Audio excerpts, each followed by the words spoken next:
Welcome back to Unknown Suspect. Tonight's story is not about a crime committed in anger, nor a killer driven by greed. It is about silence, carefully maintained, politely defended, and deadly in its consequences. A woman boards a train carrying nothing but truth, and before the journey ends, that truth will cost her life. Only one man notices what others overlook. Using logic, observation, and the power of his little grey cells, Hercule Poirot steps into a mystery where the most dangerous suspect is the past itself. Let the investigation begin. Chapter 1. The Quiet Compartment. The afternoon express stood waiting at Paddington Station, breathing softly in clouds of steam like a great patient animal. Its polished wooden carriages belonged to an earlier age, an age that valued order, restraint, and appearances. It was the sort of train Hercule Poirot approved of. Disorder, he believed, revealed itself best when surrounded by discipline. Poirot stepped into the compartment with precise movements, adjusting his immaculate coat before sitting down. He placed his small leather case beside him and rested his gloved hands upon it. His moustache, waxed to perfection, rose subtly at the ends, a silent sign of satisfaction. Travel, Poirot reflected, was an excellent opportunity to observe humanity in its natural state. The compartment was small, designed for privacy rather than comfort. Green leather seats faced one another, and a narrow window admitted pale autumn light. For the moment, Poirot was alone. He welcomed this. Solitude sharpened the mind. Soon, however, others arrived. A young maid entered first, her uniform clean but faded from frequent washing. She sat quickly near the window, eyes lowered, hands folded in her lap. Poirot noticed the slight stiffness in her shoulders, the posture of someone accustomed to being watched and judged. Next came a tall man with a soldier's bearing. His movements were disciplined, economical. He sat opposite Poirot, folded his newspaper carefully, and rested it against his knee. The heavy ring on his hand and the polished boots spoke of authority that had once been unquestioned. Poirot labelled him instantly, military, retired, disciplined, and proud of it. A woman followed, clutching a book she did not open. She sat beside the soldier, her face pale, her attention fixed not on the text, but on the reflection in the window. Poirot noted her nervous breathing, and the way her fingers pressed too tightly against the book's spine. Lastly, a young man hurried in moments before departure, apologizing breathlessly as he squeezed past. He smelled faintly of ink and soap. He checked his watch the instant he sat down. Time, Poirot observed, was already troubling him. The whistle blew, the train lurched forward, London slipping away outside the window. Conversation did not begin, and Poirot did not encourage it. Silence, after all, invited truth to reveal itself. As the city gave way to open countryside, Poirot allowed his eyes to drift from one passenger to another. Fear had not yet appeared, but tension had. That was normal. People carried their secrets everywhere, even on trains. About 15 minutes into the journey, the compartment door slid open. A young woman stood there. She was well dressed, but not ostentatiously so. Her coat was tailored, her handbag small and elegant. She wore a delicate floral perfume, expensive, restrained. Her eyes scanned the compartment carefully. Poirot felt it instantly. This woman was searching. "I beg your pardon," she said softly. "Is this compartment occupied?" "It is full, mademoiselle," the colonel replied without looking up. She hesitated, just a fraction too long, then nodded and moved on. Poirot's gaze followed her reflection in the glass. Her ticket, he had noticed, was torn at one corner. A small detail, always the small details. The train continued smoothly. Fields rolled past. The maid rested her head back. The young man stared out the window, tapping his foot unconsciously. The woman with the book did not turn a page. The colonel pretended to read. Poirot closed his eyes briefly, arranging impressions in his mind like pieces on a chessboard. Then he heard it. A faint sound, fabric brushing against metal. A pause. Then from somewhere down the carriage, a sudden scream tore through the calm, high, sharp, terrified. The maid gasped. The young man stiffened. The woman with the book pressed her hand to her mouth. The colonel stood halfway from his seat. Poirot remained seated. Moments later, hurried footsteps echoed in the corridor. A conductor rushed past the door, calling for assistance. The train began to slow, not toward a station, but abruptly, cautiously. Poirot rose and adjusted his coat. "Monsieur," the young man whispered, "what's happened?" Poirot did not answer. The door opened again. A railway official entered, face pale, voice controlled.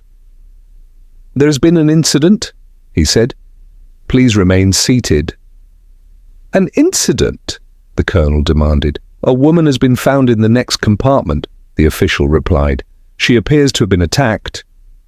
Silence fell like a curtain. Poirot felt the familiar tightening in his chest, not fear, but focus. The young woman, the torn ticket, the searching eyes. Poirot spoke calmly. "Was she alone?" "Yes, sir." "And the door?" "Locked from the inside." Poirot nodded slowly. A locked room on a moving train. Ah, how charmingly ambitious. The train came to a complete stop near open countryside. Uniformed men appeared. A doctor passed the door carrying a black case. The woman with the book whispered, "Is she dead?" "Yes," the official said quietly. Her name was Clara Barnes. Poirot committed the name to memory. Clara Barnes, a woman who had boarded in haste, a woman who had been searching for someone, a woman who would now never explain why. As the officials moved on, Poirot returned to his seat. His companions sat frozen, each wrapped in private thought. Poirot observed their faces carefully. Shock, fear, and beneath it, calculation. Yes, the journey had changed. This was no longer a simple train ride. It was a crime scene in motion. Poirot folded his hands and allowed himself the faintest smile. "Mes amis," he said softly, "do not worry. The truth, like the train, cannot stop forever." Outside, the countryside waited. Inside, secrets had begun to stir. And somewhere between the rails and the silence, a murderer was already growing uneasy. Chapter 2. Questions without answers. The train remained motionless in the open countryside, as if unwilling to continue while death lingered within its carriages. Outside the windows, the fields lay calm and indifferent beneath a pale sky, offering a cruel contrast to the disturbance now spreading through the train. Inside the compartment, no one spoke. Hercule Poirot returned to his seat with measured composure. He removed his gloves carefully and placed them in his coat pocket. His posture remained immaculate, but his eyes were alert, moving quietly from face to face. Shock revealed itself differently in everyone. The maid stared fixedly at the floor, her lips moving soundlessly as if counting. The young clerk's breathing was shallow, uneven. The woman with the book held it against her chest now, no longer pretending to read. The colonel stood by the window, hands clasped behind his back, jaw set with military rigidity. Poirot cleared his throat gently. "Mes amis," he said, his voice calm and courteous. "Panic will help us nothing. It is better, yes, to think clearly." The colonel turned sharply. "And who are you to advise us, sir?" Poirot inclined his head. "Hercule Poirot." There was a pause. "The Belgian detective?" the colonel asked slowly. Poirot smiled. "At your service." The atmosphere shifted immediately. Fear did not vanish, but it rearranged itself, taking the shape of hope, suspicion, and restraint. The compartment door slid open once more. 2 railway inspectors entered, followed by a local constable. One of the inspectors carried a small notebook. The other surveyed the compartment carefully, his gaze lingering on each passenger. "I'll need your attention," the senior inspector said. "We are conducting a preliminary inquiry. No one will be allowed to leave the train until statements are taken." "Of course," Poirot said politely. The inspector nodded, then began. "Names, please, and where you boarded." The colonel spoke first. "Colonel Thomas Everett, retired, boarded at Paddington." "Catherine Weldon," the woman with the book said softly. "Teacher, Paddington." "Edward Price," the clerk added quickly. "Office work, Paddington." "Marianne Walters," the maid whispered. "Housemaid, Paddington." Poirot waited his turn. "Hercule Poirot, consultant, Paddington." The inspector raised an eyebrow but made no comment. "Did any of you leave this compartment after departure?" he asked. "No," the group replied. "Did you observe anyone suspicious in the corridor?" Silence. Poirot studied their reactions. Silence, he knew, could mean many things: ignorance, fear, or calculation. "The victim," the inspector continued, "was found in the next compartment. She was alone. The door was locked from the inside. Cause of death, a single stab wound. Clean, precise." Poirot leaned forward slightly. "A hatpin." The inspector blinked. "That is the doctor's opinion, yes." Poirot nodded thoughtfully. "An intimate weapon, one that requires closeness." The inspector closed his notebook. "We will speak with you again at Westbury." As the officials departed, the tension returned, heavier now, sharpened by knowledge. Edward Price spoke first. "A locked door! How is that even possible?" Poirot steepled his fingers. "Locked doors are psychological comforts, monsieur. They convince us of safety, not reality." The colonel frowned. "Are you suggesting someone in this compartment did it?" Poirot smiled gently. "I am suggesting nothing yet. I am listening." The woman Catherine Weldon shifted in her seat. The scream came after the train slowed. Poirot's eyes flicked to her instantly. "You noticed this?" "Yes," she said. It felt delayed. "Très bien," Poirot said softly. "Because the scream was not part of the murder?" Marianne gasped. "Then why—" "Because," Poirot continued calmly, "death was swift, silent. The scream belonged to discovery." Edward swallowed. "So the killer didn't scream?" "Non," Poirot replied. "But the killer was counting on the scream to confuse." The train jolted slightly as it began moving again, slowly now, cautiously. Poirot felt something brush against his shoe. He looked down. A thin red thread lay near his foot. His eyes narrowed. He bent and picked it up delicately. Fine wool, fresh, completely out of place. Poirot slipped it into his pocket without comment. Someone had brought this here. Someone careless, or someone attempting misdirection. Poirot rose smoothly. "Excuse me, I must stretch my legs."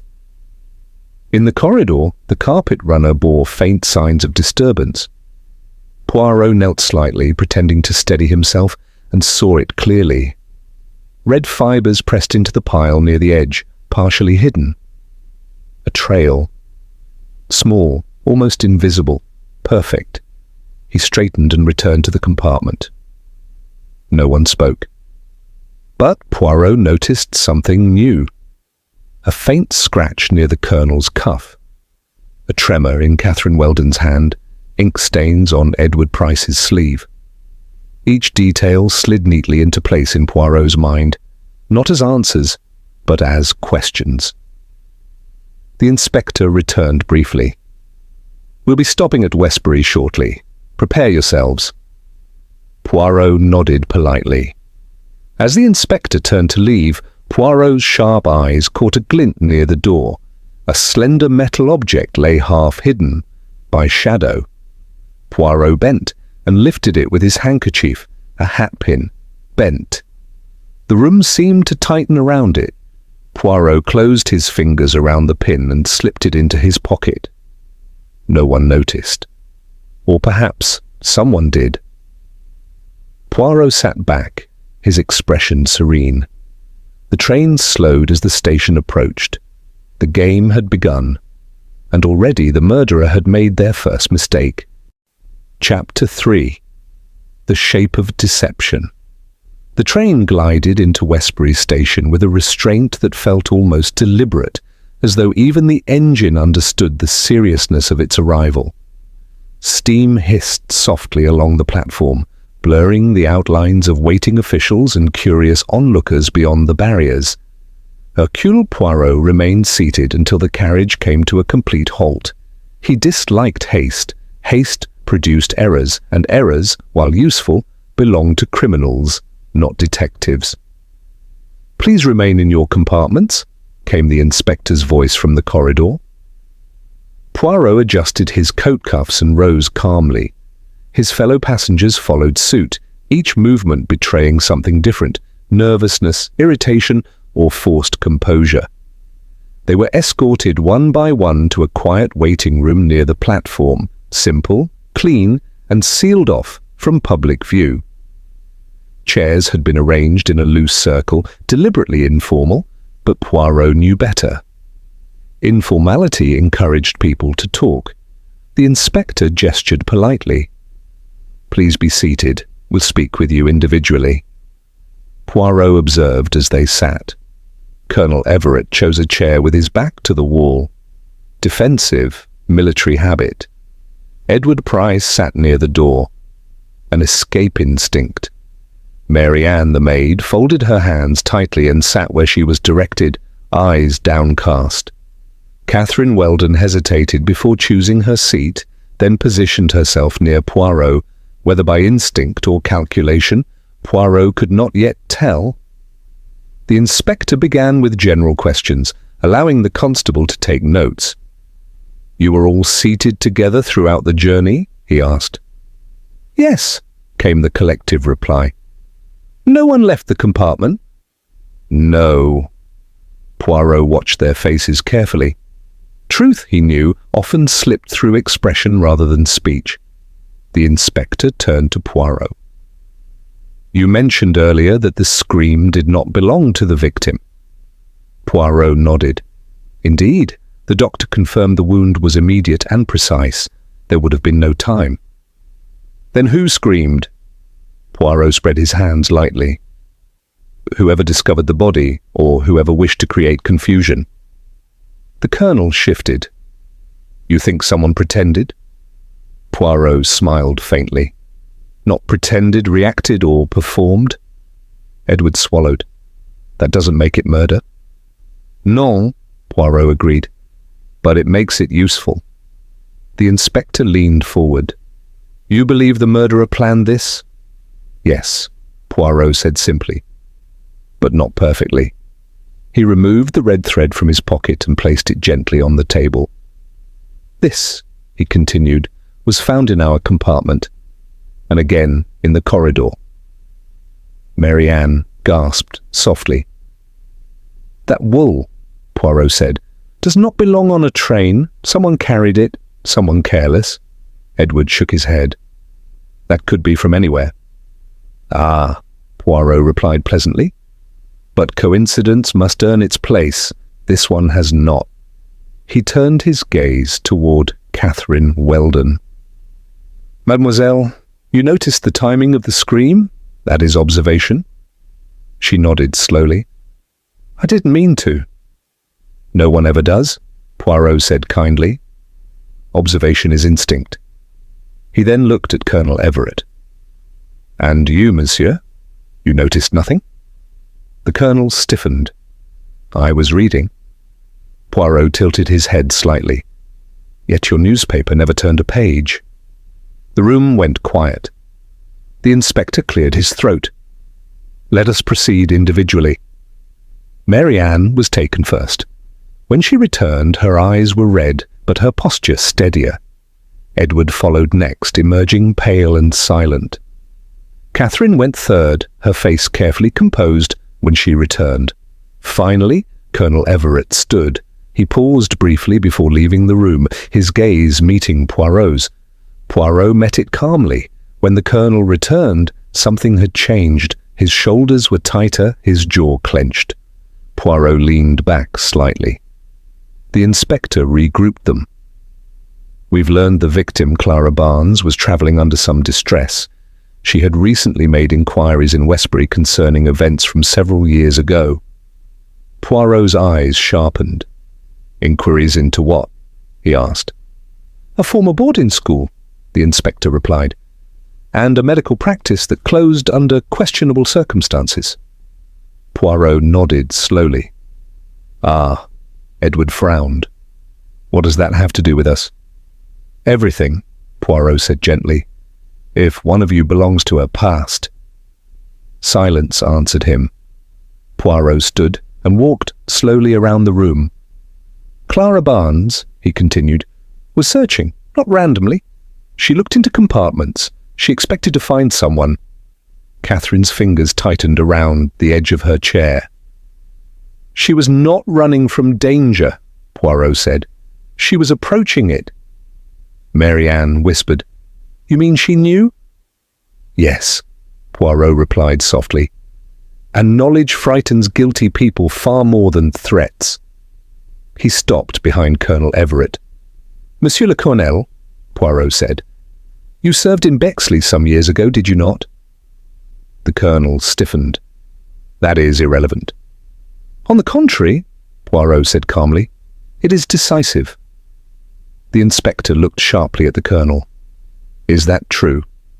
After a pause, the Colonel nodded. "Yes."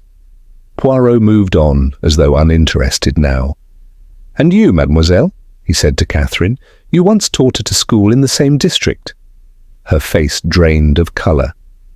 "Yes," she whispered. "Briefly." Poirot smiled gently. Brief encounters often leave the longest shadows. He turned lastly to Edward Price. "And you, monsieur, your office once handled records for that same practice." Edward's mouth opened, then closed. Poirot clasped his hands behind his back. "Voilà," he said softly. "3 threads, separate, yes, but woven together by one woman's return." The inspector leaned forward. "Are you saying they all had motive?" Poirot shook his head. "No, only one had fear." He withdrew the bent hatpin and laid it carefully beside the red thread.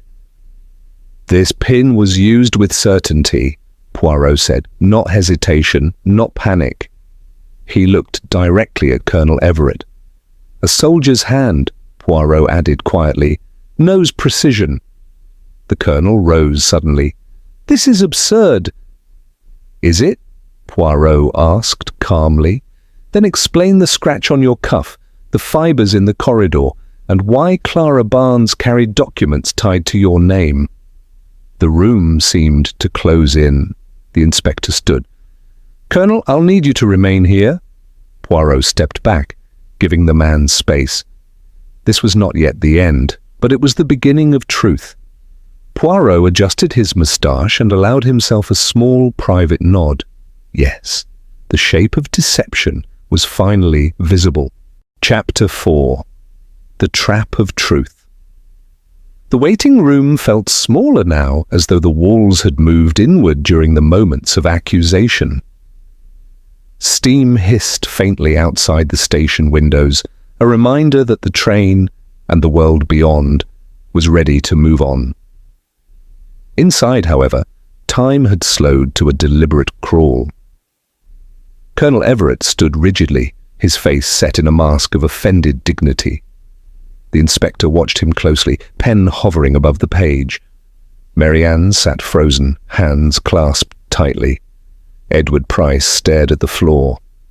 Catherine Weldon's breathing was shallow, controlled with visible effort. Hercule Poirot broke the silence gently. "Let us not confuse accusation with certainty," he said calmly. "Certainty must be earned." The Colonel exhaled sharply. "Then stop implying guilt, monsieur." Poirot inclined his head politely. "Very well. Let us examine behaviour instead." He turned to the inspector. "May I ask, did the victim carry any papers?" "Yes," the inspector replied. "A few letters, old correspondence, and notes written recently." Poirot nodded. "And those notes, were they questions?" "They were," the inspector confirmed. "Names, dates, locations." Poirot clasped his hands behind his back and began to walk slowly around the room. "You see," he said thoughtfully, "people assume revenge is loud, emotional. But Clara Barnes did not come seeking revenge. She came seeking clarity." Catherine's head snapped up. "How can you be sure?" Poirot met her eyes. "Because she travelled alone, unarmed and openly. She did not hide. She searched." Marianne whispered. "Then she trusted someone." "Oui," Poirot replied softly. "And trust is dangerous when it is misplaced." He stopped near Edward Price. "Monsieur Price," Poirot said gently, "you work with records." Edward nodded hesitantly. "Yes." "Records teach us something important," Poirot continued. "They show what people wish to preserve and what they wish to erase." Edward swallowed but said nothing. Poirot turned toward Colonel Everett again. "Monsieur le Colonel," Poirot said, "you value discipline, control, precision." The Colonel stiffened. "As any soldier would." "Exactly," Poirot said calmly. "Which is why panic does not suit you." The inspector looked up sharply. "What do you mean?" Poirot gestured lightly. "The murder weapon, a hatpin, requires steadiness. The wound was clean, no hesitation." He paused. This was not the act of a frightened amateur. The room fell silent. Poirot moved to Catherine Weldon. "Mademoiselle," he said gently, "you teach children, you study psychology." "Yes," she said quietly. "Then you understand fear," Poirot continued. "Not the loud kind, but the quiet kind, the kind that hides." Catherine's eyes glistened. "I didn't know she would be there." Poirot nodded slowly. "That is true." The inspector looked between them.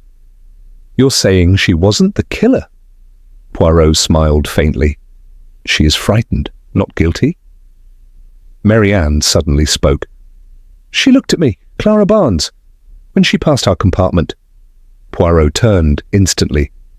"Yes, because you reminded her of someone."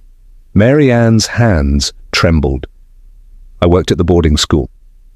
The admission landed heavily. The inspector leaned forward. "You didn't mention that earlier." Marianne shook her head, tears forming.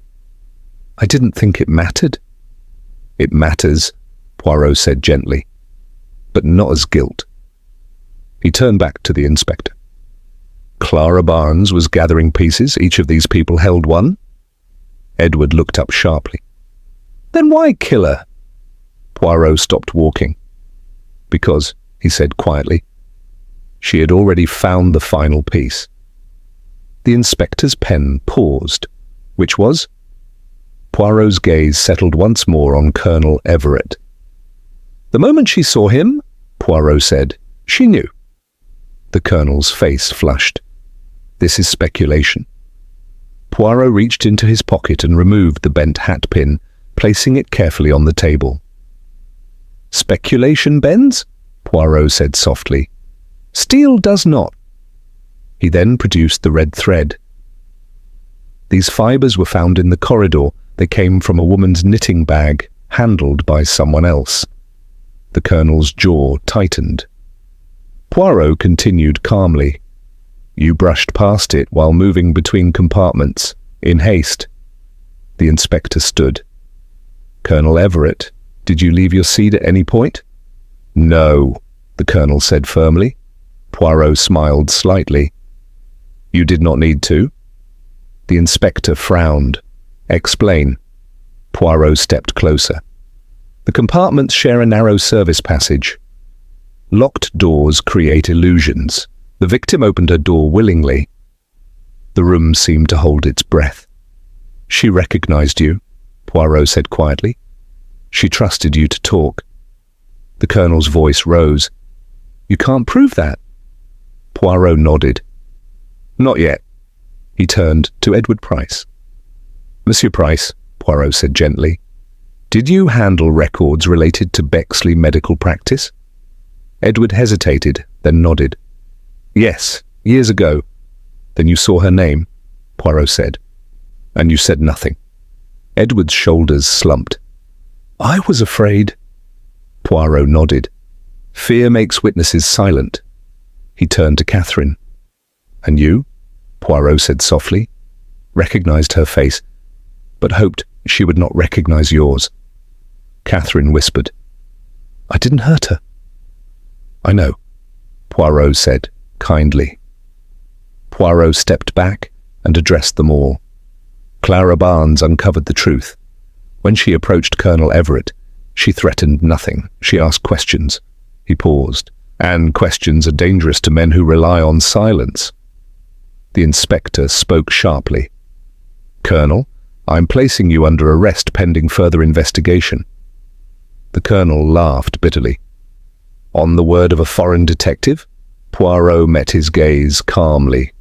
No, Poirot replied. On the weight of your own fear. The Colonel's composure finally cracked. His shoulders sagged. She should have stayed buried, he muttered. Silence followed. Poirot closed his eyes briefly. The trap had worked, not with force, but with truth. Chapter 5. The weight of the past.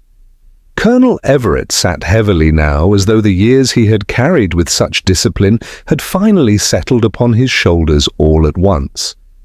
The defiance that once sharpened his voice had drained away, replaced by a tight, exhausted silence. Around him the waiting room remained still, every breath measured, every movement restrained. Hercule Poirot did not rush. Confessions, he knew, were fragile things. Pressed too hard, they shattered. Given space, they settled into truth. You need not speak yet, monsieur, Poirot said gently. First, we must understand. The inspector nodded, signalling the constable to remain by the door, but not to interfere. This was no longer a matter of force. It was a matter of memory. Poirot turned to the others. Clara Barnes was not merely a victim of circumstance, he said. She was a survivor of silence. Catherine Weldon closed her eyes. Years earlier, Poirot explained, a small boarding school in Bexley had prided itself on discipline and reputation above all else. Appearances were preserved meticulously, complaints were discouraged, questions were buried. Clara Barnes had been a student there. She was observant, Poirot continued. An observation is dangerous when truth is inconvenient, Marianne whispered. She tried to tell someone. Yes, Poirot replied, and she was punished for it. Colonel Everett's jaw tightened. Poirot faced him fully now. You were on the school's governing committee, Poirot said calmly. You protected its image. When accusations arose, you ensured they disappeared. The Colonel's voice was low. It was, complicated? Poirot shook his head. No, it was simple. You chose silence. The inspector leaned forward. And the medical practice? Poirot nodded. Bexley medical practice. Quietly closed. Records altered. Complaints lost. Edward Price flinched. Poirot turned to him. You processed those records years later. You saw inconsistencies. Edward nodded miserably. I thought it was too late. Too late, Poirot repeated softly, is what allows injustice to live comfortably. Poirot returned his attention to Colonel Everett. When Clara Barnes resurfaced, Poirot said, she did not seek revenge, she sought acknowledgement. The Colonel swallowed. She found you on the passenger list, Poirot continued. You recognized her immediately. She recognized you too. The Colonel finally spoke. She asked me to talk. Poirot inclined his head. And you agreed? Yes, the Colonel said hoarsely. I thought I could manage it. Poirot's voice remained gentle. But she had documents. The Colonel nodded once. She had names, dates, proof. The waiting room seemed to tighten around the words. Poirot stepped closer.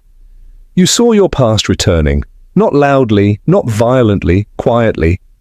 The Colonel's hands trembled. I spent my life building respect. And she threatened it by existing, Poirot said. She didn't threaten me, the Colonel snapped suddenly. She was calm, polite. Poirot met his gaze. That frightened you more. The Colonel slumped. Yes, he whispered. Poirot allowed silence to do its work. Finally, the Colonel spoke again. She asked me to help her tell the truth, to support her. She believed I might have changed. Poirot closed his eyes briefly. And when she turned her back, Poirot asked quietly. The Colonel's voice broke. I saw the hat pin in her coat. She had just removed it. I don't even remember deciding. The inspector stiffened. One movement, the Colonel continued. Trained, controlled, silent. Poirot nodded sadly. You locked the door afterward, Poirot said. Yes. And screamed later, Poirot added. Yes, the Colonel whispered, when I knew someone would hear. Poirot stepped back. That scream, Poirot said, was not fear. It was insurance. The inspector stood slowly. Colonel Thomas Everett, you are under arrest for the murder of Clara Barnes. The Colonel did not resist. As the constable placed the cuffs gently around his wrists, Poirot turned toward the others. You see, Poirot said softly, evil often believes it has outrun time. Mary Ann wiped her eyes. Catherine sat motionless, staring ahead. Edward spoke quietly. She deserved justice. Yes, Poirot agreed, and truth delayed is still truth. The inspector exhaled deeply. Thank you, Monsieur Poirot. Poirot adjusted his moustache with a small, precise movement. Justice, he said, is not loud. It arrives quietly, like a train that never truly stopped. Outside, the platform stirred again. Life resumed. Poirot paused by the door, glancing once more at the waiting room. Clara Barnes had not lived to see justice, but she had forced it into motion. And sometimes, Poirot reflected, that was enough. Chapter 6. After the Truth. The train did not depart immediately. It lingered at the platform as though even the iron and steam required a moment to absorb what had been uncovered. Passengers in other carriages spoke in hushed voices, sensing that something grave had occurred nearby, though few knew the full weight of it. Uniformed officers moved with quiet efficiency, and the clink of handcuffs echoed once, sharply, before disappearing into silence. Hercule Poirot stood apart from the commotion, his gloved hands folded neatly behind his back. His expression was calm, but his eyes reflected the familiar sadness that always followed the unveiling of truth. Solving a mystery, Poirot believed, was never a victory. It was merely the closing of a wound that should never have been opened. Colonel Everett was led away without resistance. He did not look back. For a moment, no one spoke. Catherine Weldon sat rigidly on the bench, her hands clenched together as if she feared they might drift apart. Edward Price leaned forward, elbows on his knees, staring at the floor. Mary Ann stood near the window, her reflection pale against the glass, as though she were seeing herself for the first time. Poirot broke the silence. "It is finished," he said softly. "But that does not mean it is over." Inspector Hale approached him. "The evidence will hold. His confession aligns with everything we found." Poirot nodded. "Confessions are easy when the mind has already condemned itself." The inspector hesitated. "And the others?" Poirot glanced toward the remaining passengers. They will carry different burdens. Some lighter, some heavier. The inspector understood. He gave a brief nod and stepped away. Poirot turned to Catherine. "Mademoiselle," he said gently, "you are no longer required to remain here. But before you go, there is something you must hear." She looked up slowly. "About Clara?" "Yes." Poirot chose his words carefully. "Your sister did not come to accuse you. She came to close a door." Catherine's lips trembled. "I abandoned her." "You survived," Poirot corrected. "There is a difference." Tears welled in her eyes. "I should have gone back." Poirot shook his head. "If guilt could change the past, the world would be full of saints. What matters is what you do now." She nodded, swallowing hard. Edward stood. "Monsieur Poirot, I didn't stop it." Poirot met his gaze. "You did not cause it." "That feels like a weak excuse," Edward said quietly. Poirot smiled faintly. "It is not an excuse. It is a responsibility. One you may choose to honor or ignore." Edward straightened, as though the words had given him direction. Marianne approached hesitantly. "She looked at me," she said, like she recognized something. "She recognized courage," Poirot replied, "even if you did not yet know you possessed it." Marianne frowned. "I never spoke up back then." Poirot's voice was kind. "Neither did many.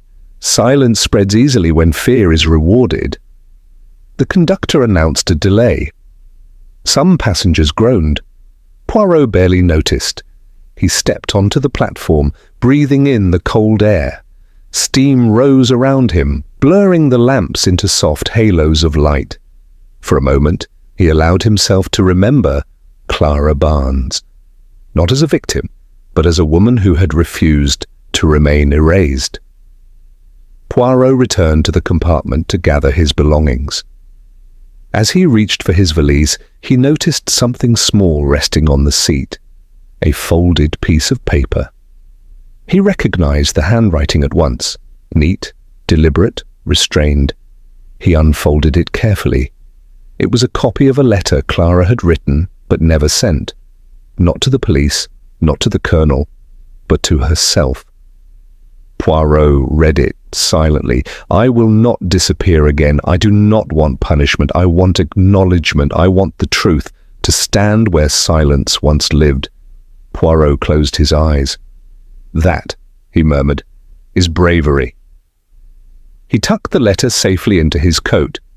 When he returned to the platform, the train was nearly ready to depart. Catherine stood nearby, waiting uncertainly.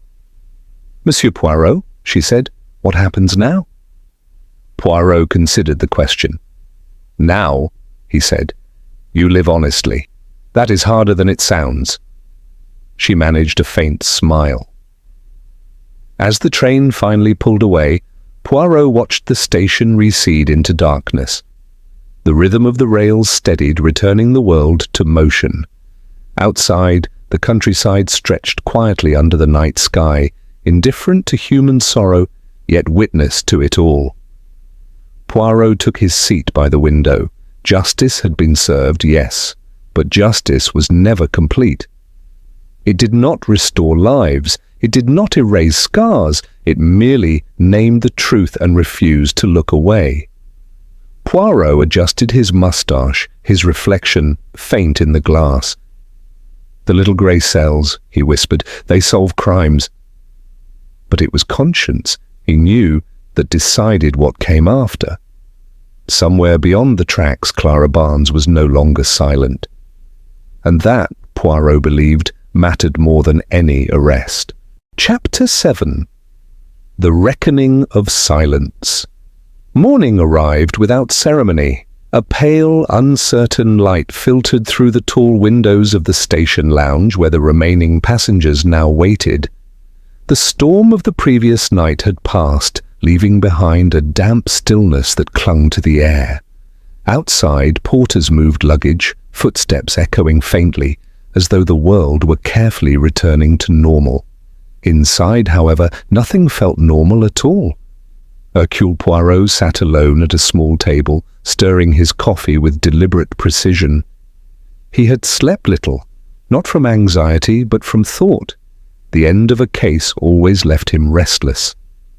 Truth, once exposed, demanded reflection. Across the room, Catherine Weldon sat with her coat folded neatly beside her, staring at nothing in particular.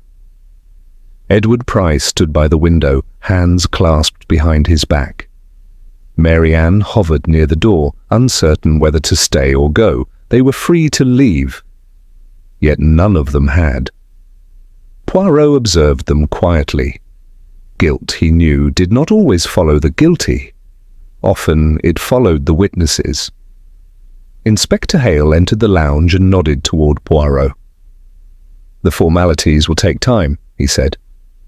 "But the case is secure." Poirot inclined his head. "Then there remains only one matter." The inspector raised an eyebrow. "Another?" Poirot smiled faintly. "Not for the law, for the conscience." Hale understood at once. He stepped back, allowing Poirot the space he required. Poirot rose and addressed the small group. "Mes amis," he said gently, "before you return to your lives, there is something unfinished." Edward turned. "Colonel Everett confessed. What more is there?" Poirot met his eyes. "Responsibility does not always end with confession." Silence settled. Poirot continued. "Clara Barnes did not arrive on that train by accident. She followed a trail of decisions made by many people. Some acted, others remained silent." Catherine lowered her head. Poirot approached her slowly. "Mademoiselle Weldon, your sister forgave you long before she boarded that train." Catherine's voice was barely audible. "How can you be sure?" Poirot replied softly. "Because she came seeking peace, not victory." Tears slipped down Catherine's cheeks. "Then why do I feel like I failed her again?" Poirot placed his hands together. "Because forgiveness does not erase regret. It transforms it." He turned to Edward.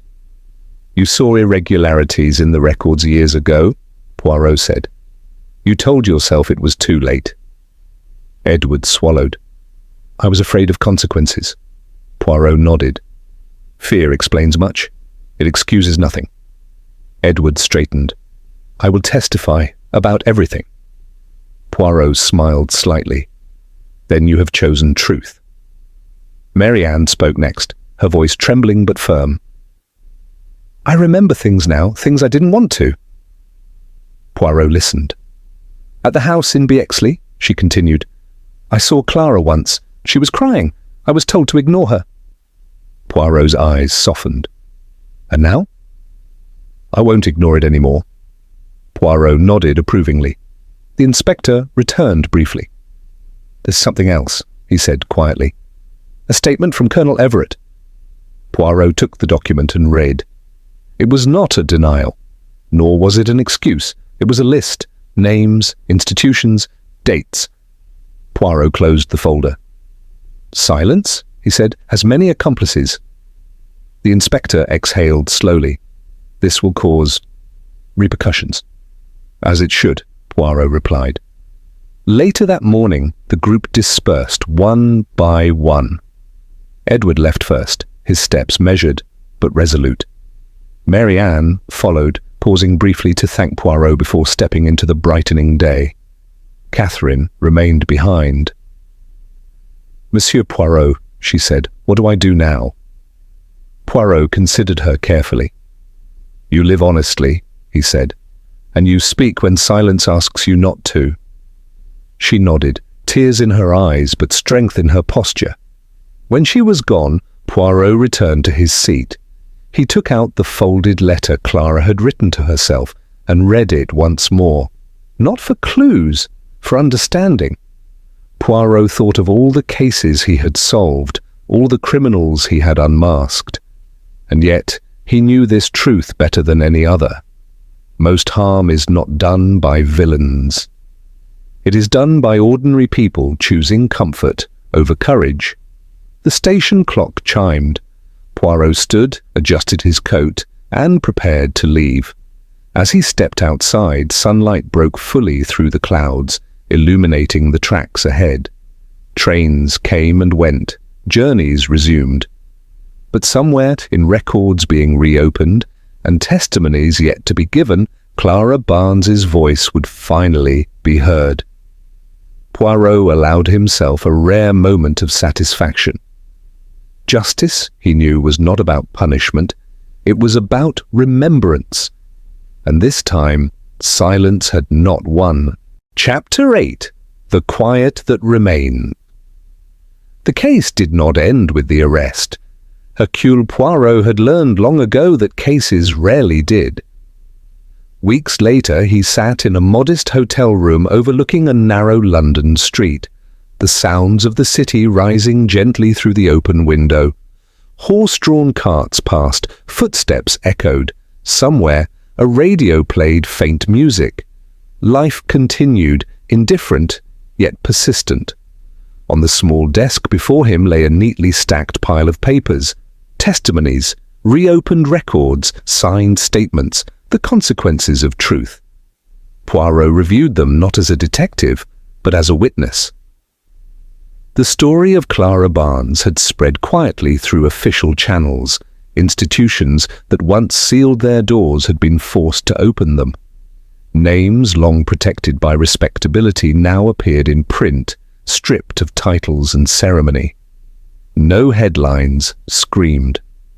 But change rarely announced itself. Poirot folded the final document and placed it carefully inside his valise. He rose, adjusted his coat, and stepped outside. He had an appointment, one he had chosen to keep not out of duty, but out of respect. The cemetery lay on the edge of the city, calm and orderly. Winter flowers dotted the graves, their colours muted but determined. Poirot walked slowly along the path until he reached a modest headstone. Clara Barnes, a life remembered. No grand epitaph. Poirot approved. He removed his hat and stood in silence. "You were brave," he said quietly. "Braver than many who lived longer." He did not linger. Memorials, Poirot believed, were not places for speeches, but for acknowledgement. As he turned to leave, footsteps approached behind him. Catherine Weldon stopped a few paces away. "I hoped you might come," she said softly. Poirot inclined his head. It felt necessary. They stood together, not speaking for a moment. "I've started telling the truth," Catherine said. "About everything. It's uncomfortable." Poirot smiled gently. "That is how truth behaves." She glanced at the grave. "I don't know if she would forgive me." Poirot replied, "Forgiveness is not something you receive. It is something you practice." Catherine nodded, understanding. When they parted, Poirot returned to the station. Trains came and went with their usual indifference. He found his compartment and settled into his seat, placing his valise carefully beside him. As the train began to move, Poirot allowed himself to reflect. The murderer had been caught, justice had been served, and yet Poirot knew this case would stay with him. Because it was never truly about murder. It was about what happens when silence becomes policy, when reputation outweighs humanity, when people convince themselves that doing nothing is neutral. Poirot looked out the window as the countryside rolled past. He thought of Edward Price, now testifying openly, of Mary Ann, who had finally spoken aloud what she once buried, of Catherine, choosing honesty over comfort, and of Clara Barnes, who had refused to disappear quietly. Poirot's thoughts drifted to his own work. He had solved many crimes using logic, observation, and the discipline of his little grey cells.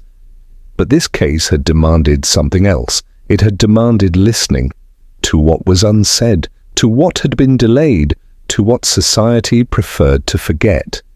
The train slowed as it approached the next station. Poirot gathered his belongings. As he stepped onto the platform, a young constable approached hesitantly. "Monsieur Poirot?" he asked. "Yes?" "I read the report," the constable said. "About the case. It made me think." Poirot regarded him kindly. "About what, mon ami? About how easy it is to look away?" Poirot smiled faintly.